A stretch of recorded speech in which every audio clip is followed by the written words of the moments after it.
is false. As I have said all along, it's very clear. President Trump did not draw this picture and he did not sign it. President Trump's legal team will continue to aggressively pursue litigation for the reporter who wrote this hatchet job, as she calls it. We suffered a comment at the exact same minute. He published his story, giving us no time to respond. This is fake news, says Carolyn Lynn. It's the auto pen. That's right, auto pen. It's the auto pen. The auto pen is the one who did it. What the fuck? What? Someone says victims of Epstein are Democrat bots created to hurt Trump. Oh hell yeah. Jeffrey Epstein is just fake. That's a cool narrative. Does the below signature for the Wall Street Journal look like this actual signature for the president? I don't think so. Fake. Epstein card. Letter to 1995. Letter to Lillian Pope. 1999 letter to Larry. Oh, this fucking game sucks. Believe that Donald Trump was literal best friends with Jeffrey Epstein at the time, would send him this strange letter and sign it. Like, there are a million photos of them side by side. Are we joking? Like, what are these guys denying here? It doesn't make any sense. To deny this is to deny the reality that you can see with your eyes.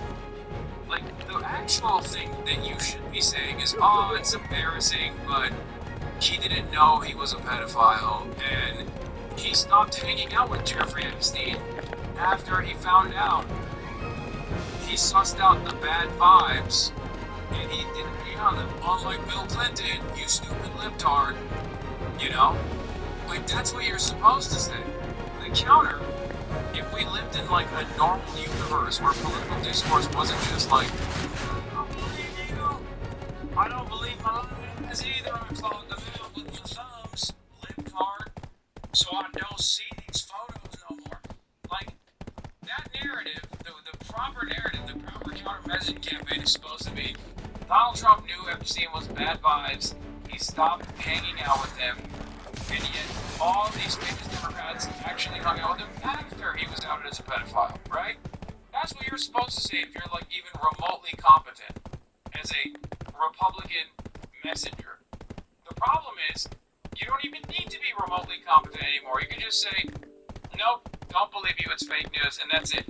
Like, there are a million photos of Donald Trump. Donald Trump and Jeffrey Epstein. Donald Trump and Jeffrey Epstein were filmed together almost as much as Crack and Hunter Biden were filmed together. Okay? It seems like any time Jeffrey Epstein was out and about, Donald Trump was right there. Alright? Hanging out with the guy for a very long time. Just like whenever there's crack cocaine around Hunter Biden, he was like, let me bust out the phone. We have to take a photo of this occasion. You understand? Which is why all these other counter-narratives are so stupid. The ones that are being launched by the writers. So What? Freezer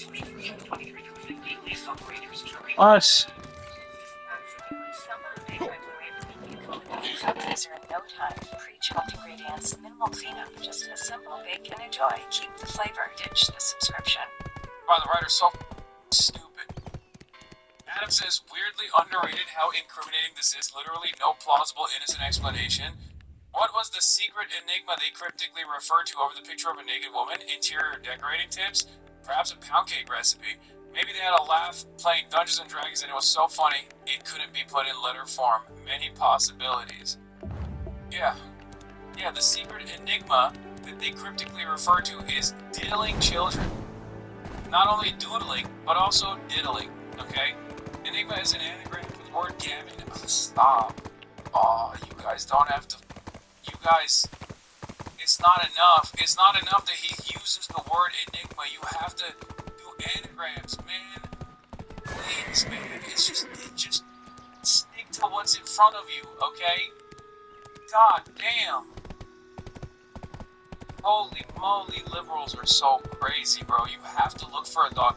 Donald Trump could literally come out and openly declare that he's a pedophile, and liberals would be like, what is the hidden underlying message here? What what is it? I think it's gotta be like an American thing, right? It's gotta be this like weird American thing where, I mean, I guess everybody does numerology. I remember when I was in Turkey, there was people who would tell me about like different surahs in the Quran, you know? And everybody loves uncovering a deep secret. There's gotta be another cryptic thing. Bro said he has a secret enigma that they share with one another. That's it. It doesn't have to also be an additional layered cake of secrets. And no, I don't think he was drawing a child either. I think he was drawing a woman. He wasn't purposely drawing like small breasts. Okay? This is just a shittily drawn woman. Okay? Anyway. But there's also additional parts of the Wall Street Journal article that are even more damning. There's a photo of Jeffrey Epstein with a giant novelty check implying Trump sold him a woman for $22,500.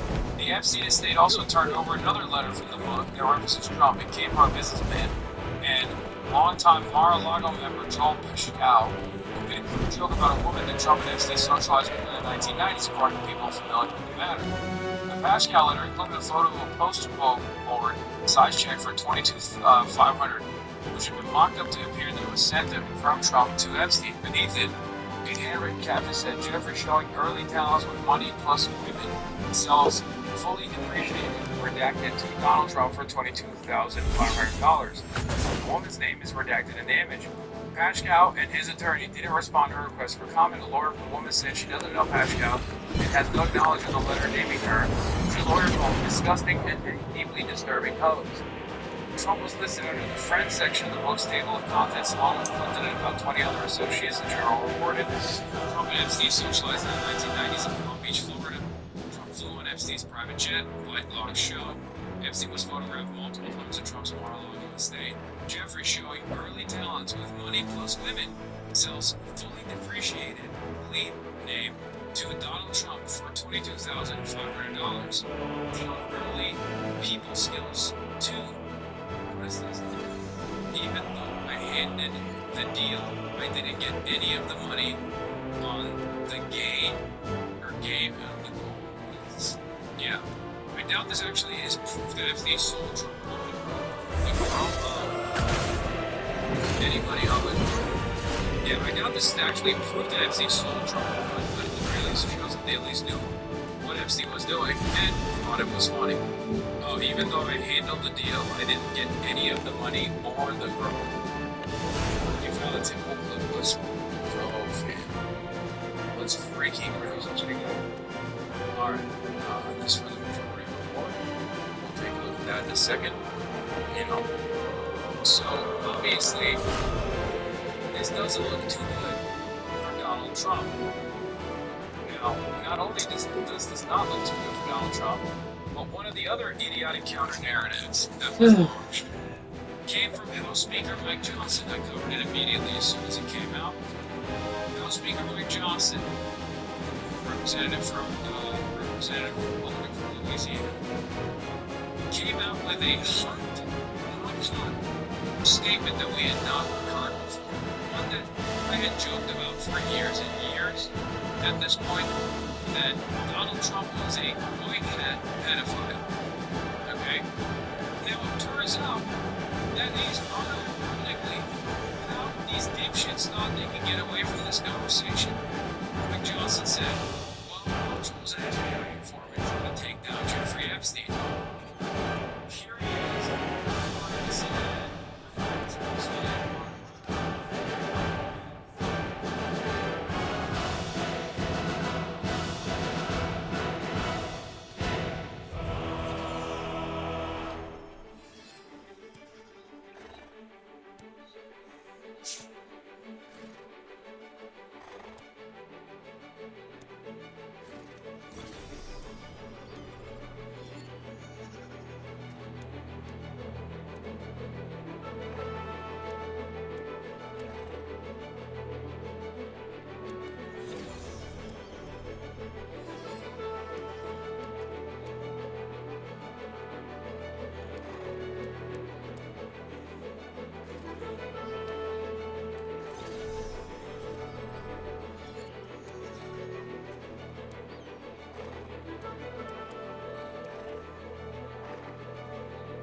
Shut the fuck up, man. I don't care.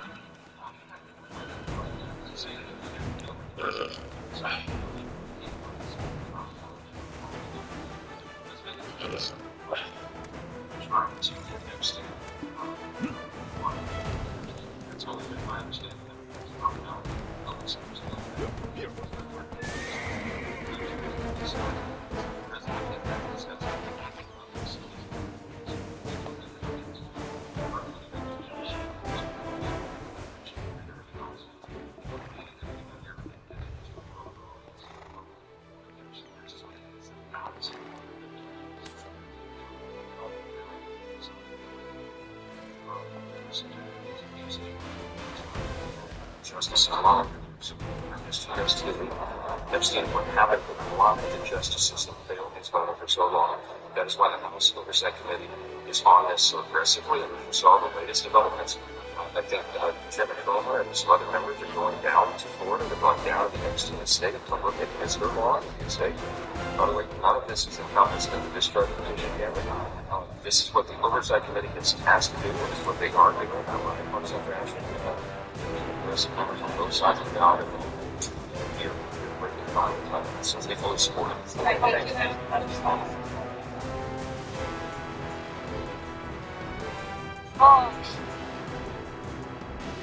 Anyway, listen, someone had to diddle. He is a hero. Yeah. In my head canon, he walked it back because he saw your tweet. Yeah. No. So he walked it back, but you know who's galloping in that direction? Tim Pool. It's detestable to him. He and I have spoken about this. Now, there's a couple theories on this. One is that Mike Johnson let slip this statement to try and protect Trump's reputation. There's also that, basically like, oh, did you know he was an FBI informant stopping it? That's why. Or, I think there's a strong possibility here. I don't know for sure. I'm not saying I trust Trump on any of this stuff. Elon says it's in the files, whatever. Let's get the files and figure it out. Well, let's at least entertain.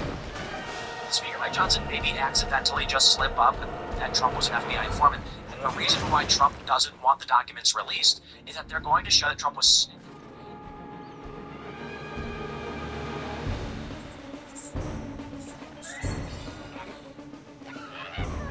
snitching on powerful people.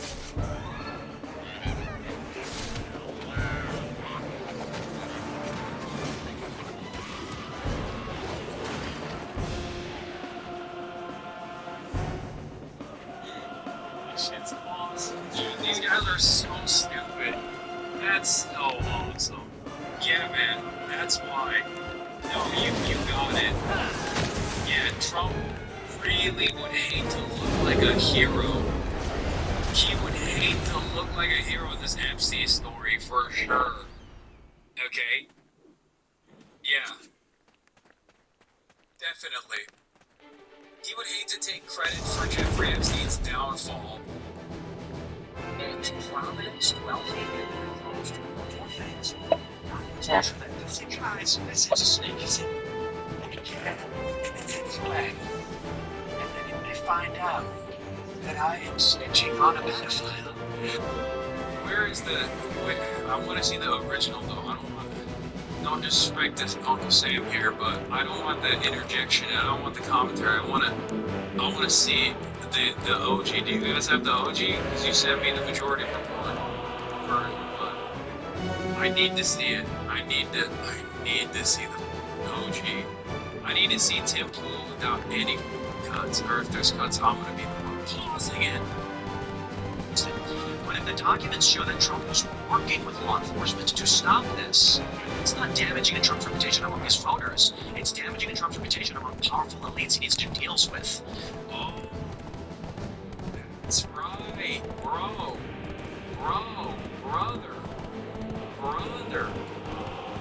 Why didn't I think of this, man?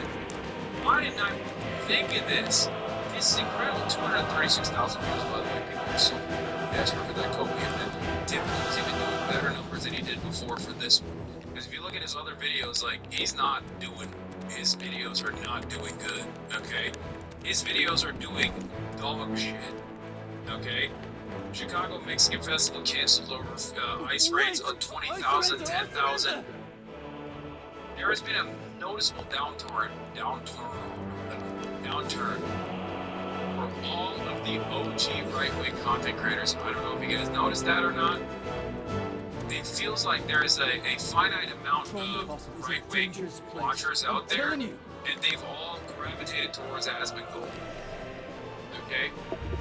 They're all gravitating towards Asmongold. The old guard, Carter is right, I said this already, the old guard of the Republican Party online, their messaging machine is dead. Okay? The Daily Wire, dead. Tim Pool, dead. They got nothing. They got nothing going on.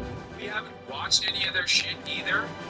We haven't watched any of their stuff because, like, they got nothing. You got Sam Shabimo, Brent Cooper, okay, the female Gen Z, Ben Shabimo, and you got Asmongold, and you got, like, a consortium of different, like, Theo Vons, and every now and then they have, like, right-wing takes or whatever. Theo Von isn't even, like, a right-winger fully, but you got, like, you got Nick Fuentes, popping up, you got Tucker Carlson, you got Candace Owens, and you got mostly people that have created this, like, very different right-wing coalition.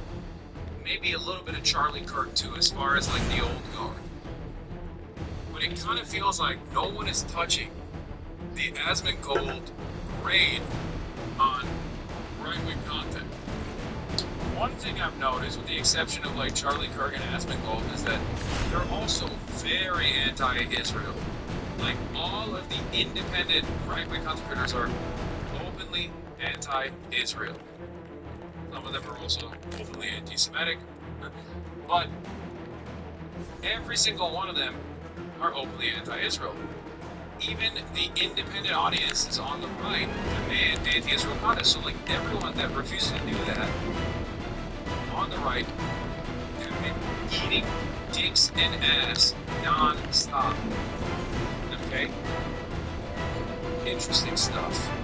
So the Democrats might be thinking, it's going to help Trump. If we leak files showing that Trump stopped Epstein, people are going to cheer for him. Trump may be saying, if they find out that I ran it on Bill Gates and Bill Clinton, and I was the one actually spying on him or wore a wire or did who knows what, these people are going to want to do deals with this business. If Trump was snitching on Trump. So, in this universe, Bill Gates has diddled children with Jeffrey Epstein. And Donald Trump knew about it. And Donald Trump is worried that he can't continue doing business with a pedophile? Is that the argument you're presenting right now? That Donald Trump ratted on Jeffrey Epstein for pedophilia, okay? But then also, that all these other pedophiles won't be able to keep doing business with Trump if they find out that Trump was the rat? What are you saying? Donald Trump, if he's so expressly anti-pedophilia, why would he want to continue to deal with Bill Gates? Also, all of these states are still working with Warriors currently, including Bill Gates. So what the...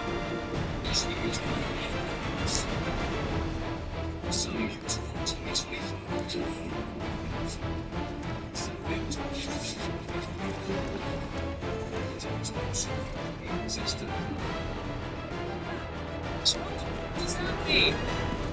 That Trump knows that these guys have diddled children but is still working with them? None of this makes sense. This does not make logical sense. Okay? This defies logic. Donald Trump doesn't want the elites to find out that he was the main guy that participated in Jeffrey Epstein's downfall. That's why he just keeps saying it's a Democrat hoax?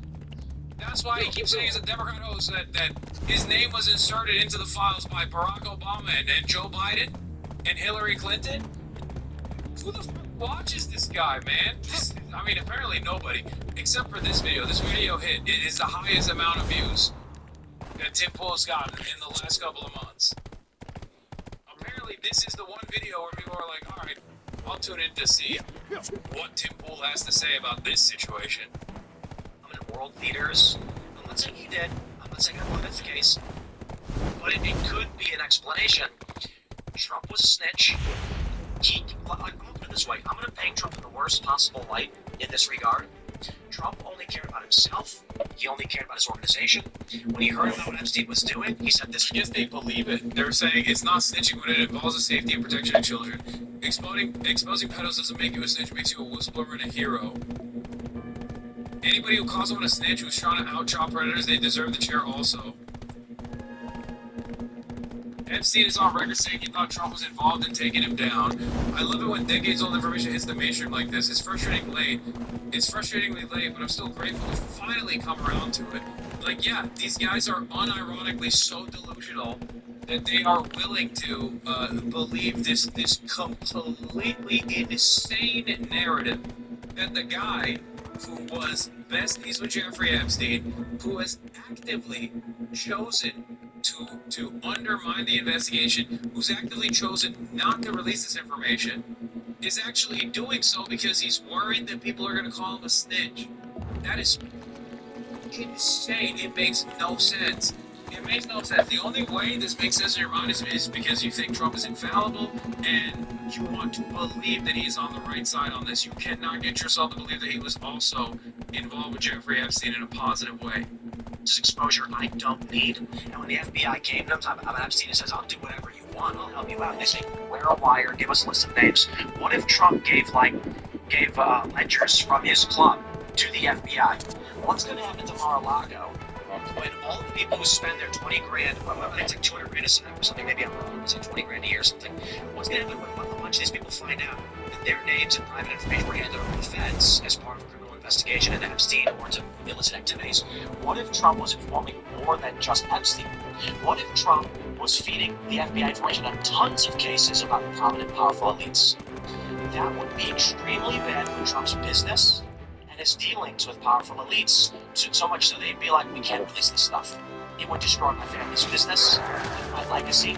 If people find out that I was basically a spy for the federal government against powerful elites, the populace, his voter base, might be like, wow, Trump was actually trying to stop bad people. That's not what the powerful people are going to think, though. They're going to think, destroy this guy, I want revenge. Yeah, I mean, look, I don't know how true this is. I'm interested in finding out more, but I will say this is actually it's more believable that he was an FBI informant than that he was a KGB informant. And I got deserted by, what's his name? So, Jonathan Chait. Yeah, Jonathan Chait. So I think that and also it would be a good thing because it would prove that he's more patriotic than Jonathan Chait as well. I guess it's cool. It's cool to see, like, people just actively entertain hallucinations, like, actively entertain, like, getting psychosis in an effort not to just, like, rip the Band-Aid off. That's what it is. We're watching, I wouldn't even say these guys are in a cult, though, honestly, because, like, I think Tim Pool doesn't care about anything. I think he's just a grifter. Yeah. So I guess now they've moved on about the actual details that keep coming out about Trump's involvement, and instead going, oh, the Democrats don't even care about Epstein. They don't even care about his victims. That's why they were silent about it for years. The only thing they care about is concocting another fake scandal like Russia getting to smear President Trump with their lies. No one's falling for their BS. I don't know, man. Kind of feels like the you could say that under different circumstances, okay? You could prove that that is the case by releasing the Epstein files, okay? Do you see what I mean? Because if you were interested in releasing the Epstein files, then you could just present to the Democrats the Epstein files and say, you see, this is what they didn't want you to see when they were leading the country, when they were the administration in charge. They didn't want you to see it, but we promised transparency as the Republicans, and therefore you're gonna get it. You feel me? But they're not doing that. They're the ones who are actually holding out. That is the only reason why people have this kind of anger and resentment towards the administration, even those who are in the base of support. Hannah Gates jokingly says, Trump didn't know about Epstein, or he did, but he didn't know about his proclivities. Well, maybe he did, but he didn't share them. Actually, on second thought, everything Trump did was to catch Epstein for the feds. There is no birthday card. He didn't write that card. Trump couldn't write. He doesn't know how to doodle. He's not a diddler, but even if he is a diddler, he was diddling for good, and he was doodling for good as well. For a greater good. It's awesome. Yeah, they're going with this is a fake signature. Yeah, man, he changed his signature. At the time, this is how he used to sign things. That much is clear. In the early 90s up until the 2000s, this was Donald Trump's signature. There are a million things that he has signed. People have actually shown that that is literally what his signature looked like back then. As a matter of fact, he's signed so many documents exactly like that, that if his signature was the current signature that he has, then it would be more of a sign that it might have been a fake document. So here we are. I've shown you this already, but it's, it bears repeating. There it is. A bunch of Trump allies are claiming that the Epstein birthday letter contains a signature that doesn't match Trump's. But there are a bunch of Donald signatures in the same era that look very much like the one in the Epstein letter. The first image is from the Epstein letter. Okay? This one is to Rudy Giuliani. This is another letter to Lillian Jane Volk. What are you doing? This one is a letter written to the Mr. and Mrs. Larry King. Kind of feels like this was his signature at the time. You know? The auto pen was signing all of these for me. Interesting. But I don't know. I feel like this stuff is supposed to make bigger waves, but I just don't see these dipshits responding at all anymore. I don't know. Assault Reaction is one of the best ones in the React channel.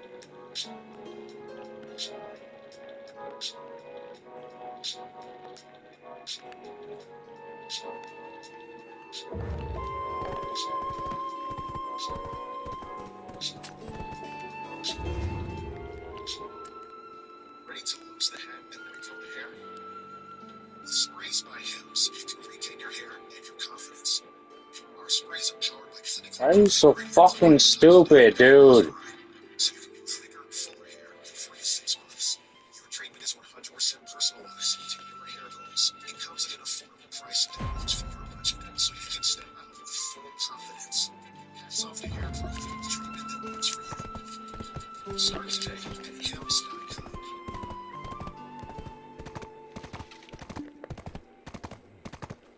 Life can get messy. At Superstar Coalition, we're here to help. Give yourself the gift of clean confidence. This is Superstar Coalition.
Shit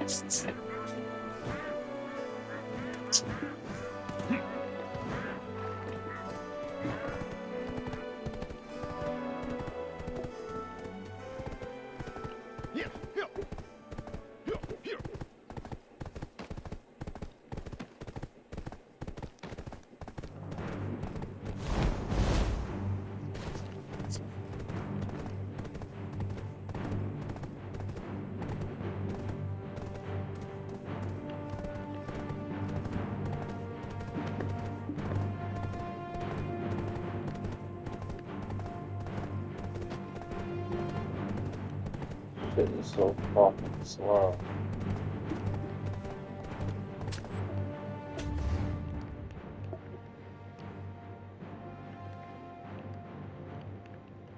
Yeah, it's real fun chasing you all over the fucking world, dude. What are we doing? What the fuck are you doing, dude?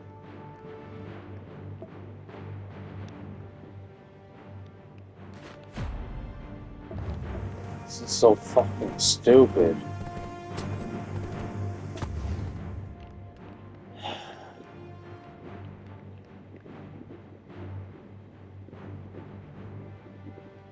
Spending all your time fucking traveling, dude. What are we doing? That's stupid, dude.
Sucks. Just do what you want.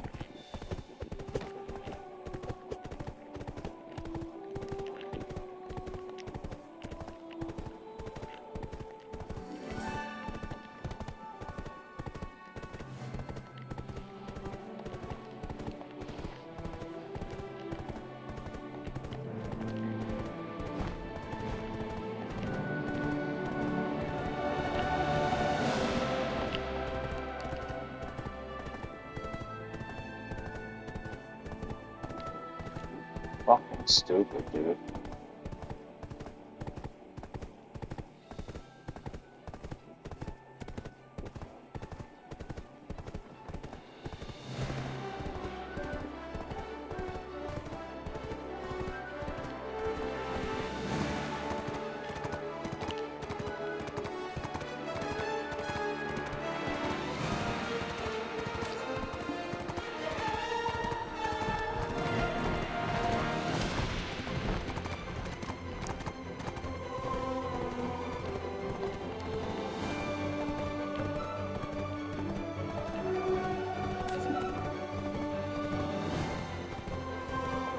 What?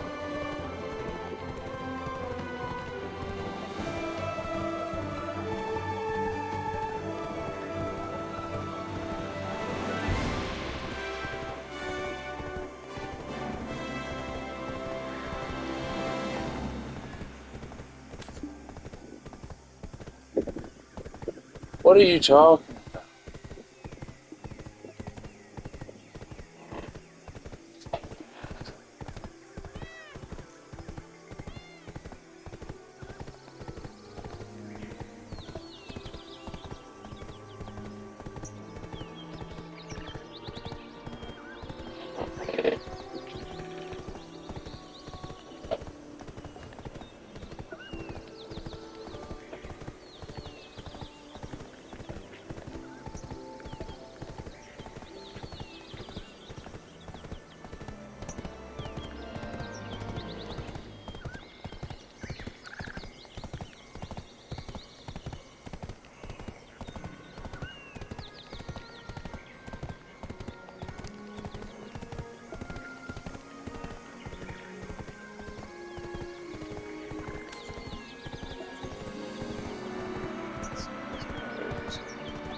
Don't care. Dude.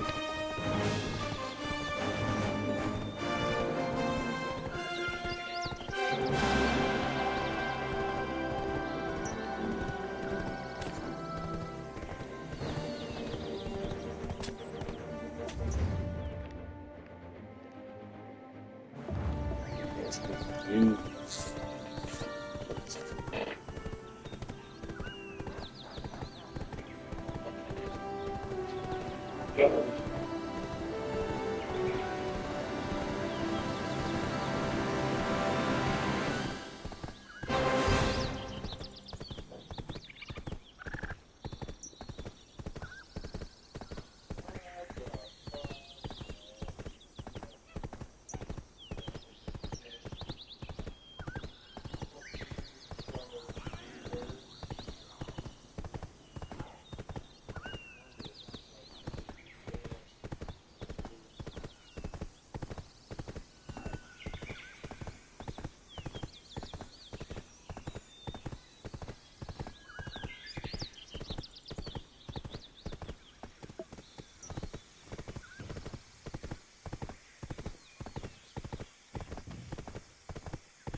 Started out way back in 1989 when Rivers Cuomo moved from Connecticut to LA with his first band called So. And if you haven't heard them, they're music lines of like Sunset Strip hair metal with a little bit more progressive edge than anything you've ever heard from Weezer.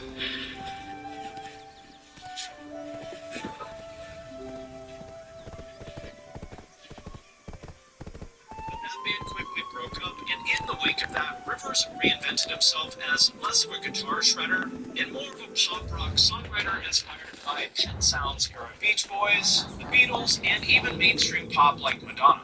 But the real turning point came when he got a job at Tower Records, where he was exposed to bands like the Pixies and Sonic Youth, which changed the way he saw everything. As Rivers said, suddenly, the scene was kind of dumb, so he consciously repressed it. And in particular, he was fascinated by a new band called Nirvana, who combined the aggression of punk and metal with a sense of melody and emotion that was very fresh and new at the time.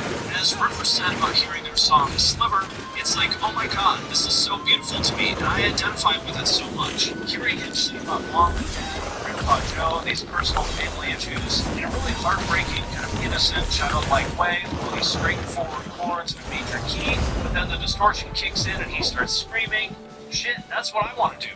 And so after several failed projects and dozens of demo songs, Weezer was finally born and played their first show on March 19th of 1992, just a month after forming, closing for Keanu Reeves' band Dogstar. And on the back of those demos, they got signed by Geffen and released their iconic self-titled debut, aka the Blue Album, in 1994, with the first single being Undone.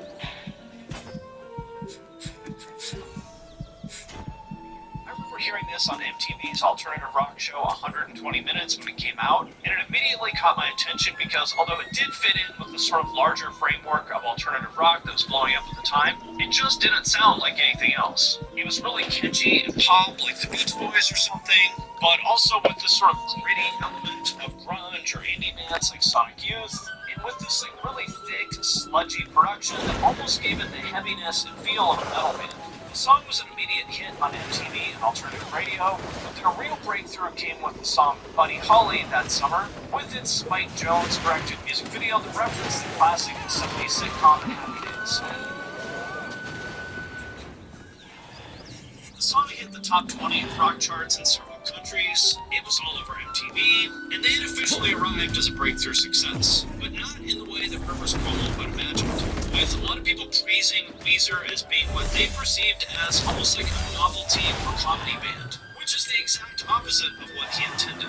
As he said at the time, I seriously thought we were the next Nirvana, and I thought the world was going to perceive us that way, like a super important, super powerful, heartbreaking, heavy rock band and as serious artists. He was just like a gut punch. He was also worn down from the grind of touring and couldn't burn out music in general. And so he started saying that he wanted to become a classical musician. And after failing to get into the highly respected music school Juilliard, he even started attending college at Harvard to study music, while he worked on the follow-up to the Blue Album. The first version of this album was called Songs from the Black Hole, which was going to be a concept album about space. It was really a metaphor for his love-hate relationship with success. But he abandoned that project, and in between his semesters at Harvard, they eventually wrote and recorded what would become their second album, Pinkerton. And anybody who was expecting the upbeat, cheery power pop of the first album was not going to get that from Pinkerton. It was much darker, both sonically and lyrically, than their debut. The production was more raw and noisy.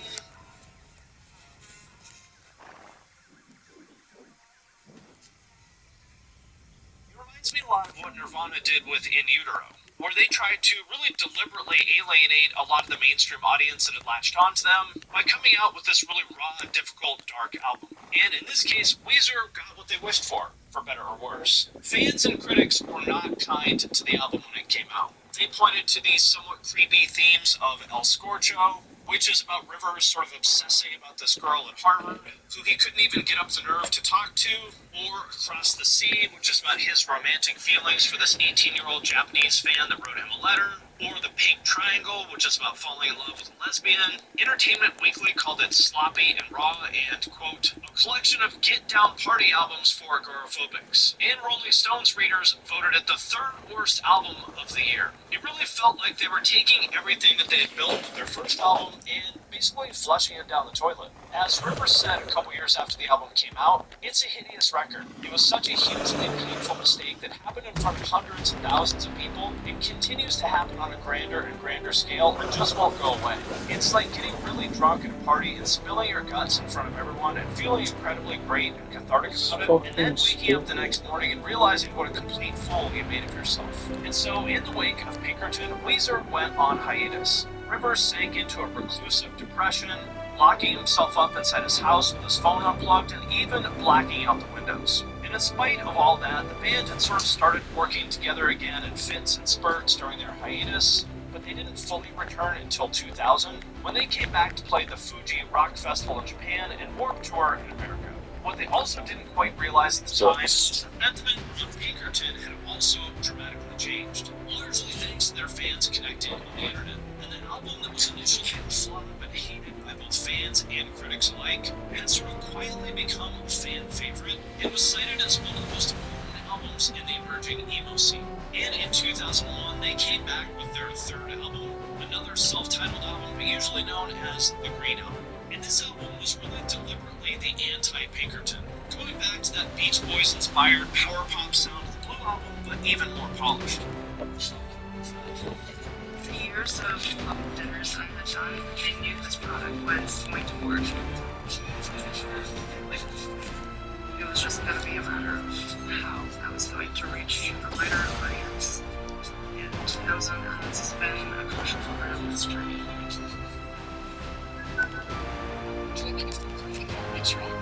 Who are you? Pricelines any reach of assistance. People restored free releases.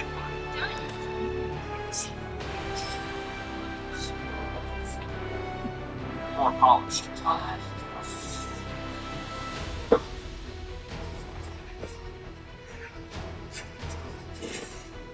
And personally, I consider this to be the perfection of Weezer's sound. It's everything great about the Blue Album, but with an even stronger pop sensibility, thanks to what Rivers learned in his music classes at Harvard. Although I will say I don't think the singles really do it justice, so listen to the whole album if you haven't. Speaking of which, despite the label heavily pushing back on their choice of Hash Pipe as the first single, the band insisted on it, and it turned out they were right.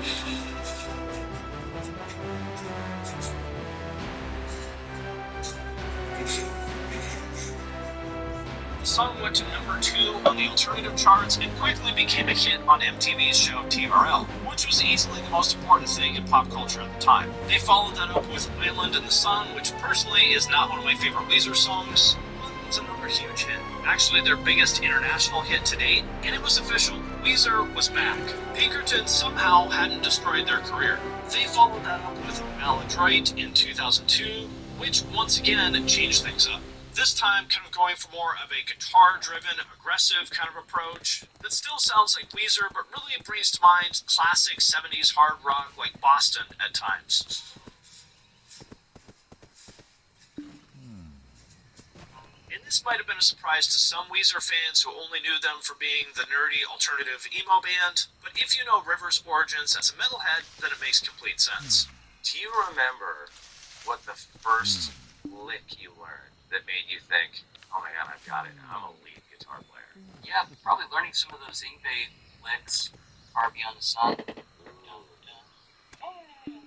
that kind of stuff.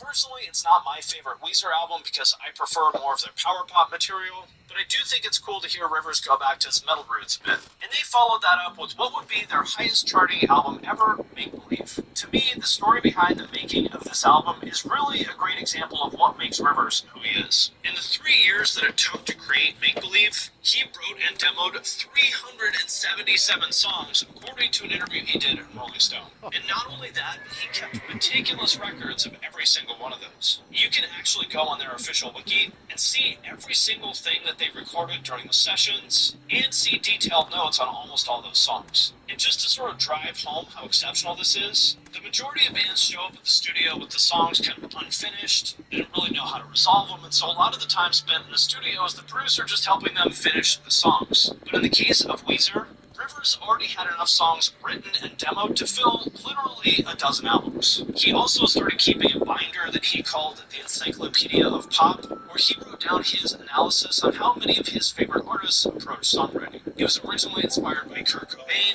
but also included people like Oasis and Green Day. And to me, all of this is really the defining characteristic of Rivers Cuomo. This kind of obsessive, insanely detail-oriented, analytical approach to the craft of writing incredibly catchy pop songs. And as the AV Club put it years later, quote, Cuomo really does deserve Brian Wilson comparisons for reasons beyond being a hermetic weirdo with a solid grasp of pop songcraft. Although I have to add, to say that Rivers has a solid grasp of songwriting, to me is an almost insulting understatement. In my personal opinion, Rivers is one of the absolute best songwriters of this entire generation. Rivers was also going through a personal journey at the time, taking a 2-year celibacy after, as their official wiki page says, being, quote, disgusted in himself for spending the last 15 years having sex with groupies without ever being in love. And out.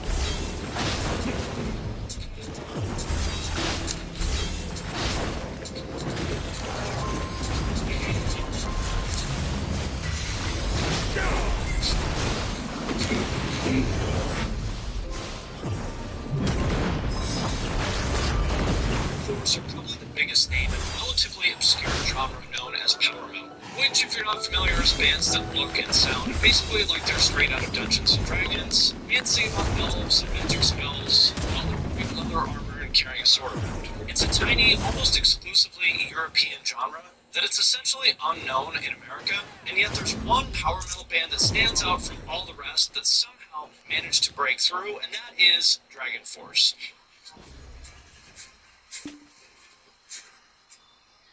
And of course, the obvious answer to how that happened is their appearance in Guitar Hero way back in the 2000s. But I don't think it's that simple. I don't think that can explain all their success. After all, that was 15 years ago, and then this is the MSNBC Zoro Noni Al Sharpton video that took place. Down to the years, saying that a lot of things that I really just said is misunderstood. And some things that I regret. This is great. It's gonna take over. You gotta watch the language. You gotta watch what you say. Listen, it's home of the largest Jewish population outside of Israel. The mayor must build a relationship. Whoever the mayor becomes, trust in all communities of the city. The term globalized intifada has become a Infatata. God damn it, dude. Dude, they can't even, Lord, bro, they can't even get the word right at this stage. Come on, man. Just like put some effort into it, man. Put some effort into the spheres. Flash point from Jewish New Yorkers who say they are concerned about how your views on the Israeli-Gaza conflict will influence how you cover the city. You said to press in July. That's not language you would use. But you don't want to police the speech of others. We both know clearly it's not so scary that they stopped Jewish New Yorkers from voting for him. You know, they did. The most successful Jewish candidate in the race endorsed him, actively defended him, said this shit is crazy. What the fuck are we doing? These guys are so aggressively trying to claw back some kind of power. They know they've lost the fucking information war. They know they've lost the information war, but they just have to try and find some kind of control. Talking about, dude, I have gear on.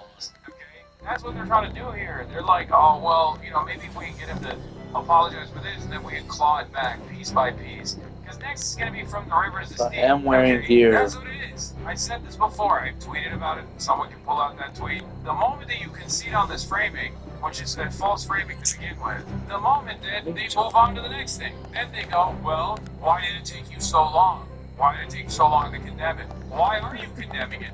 If you condemned it, why did you work with groups like Students for Justice for Palestine? that say it all the time. Why do you set up the NJP chapter at Bowdoin College? They say it all the time over there. It's in the charter. Why? Because you know that it's not a bad thing to say.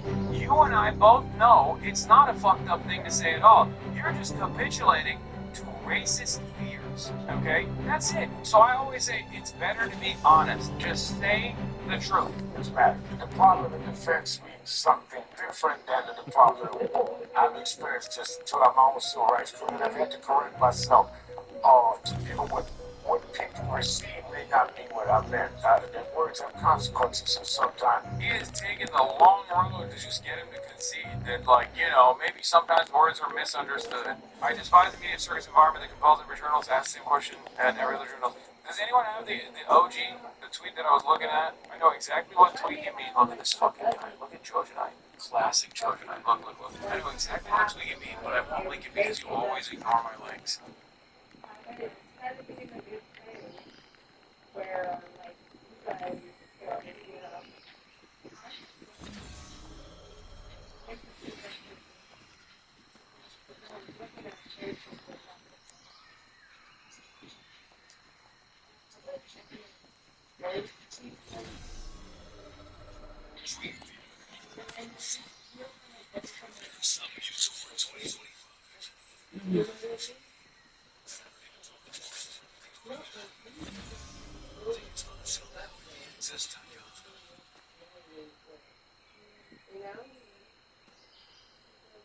We don't know how to deal with severe weather. Fucking baby, dude. these have enough positions to because your personal Talk about community training. So I'm going to try to change I would just love to chill away from That's Frittata. and see it in a more trending way than saying I'm just not going to please other people's language. Yes, and when we won the primary election, I said on that stage that I know that millions of New Yorkers care deeply about what happens in Israel and Palestine. I'm one of those New Yorkers, and I commit to reaching even further to understand disagreement, to wrestle with But the you said that complexities there's parts of of those Walmart different tonight. viewpoints. Because what this city deserves is a mayor that looks not only to represent the close to 600,000 New Yorkers who voted for me, but rather than 8.5 million people that call this city home. And in the meetings that I've had since that moment, I've met with Jewish elected officials, with rabbis, with community leaders.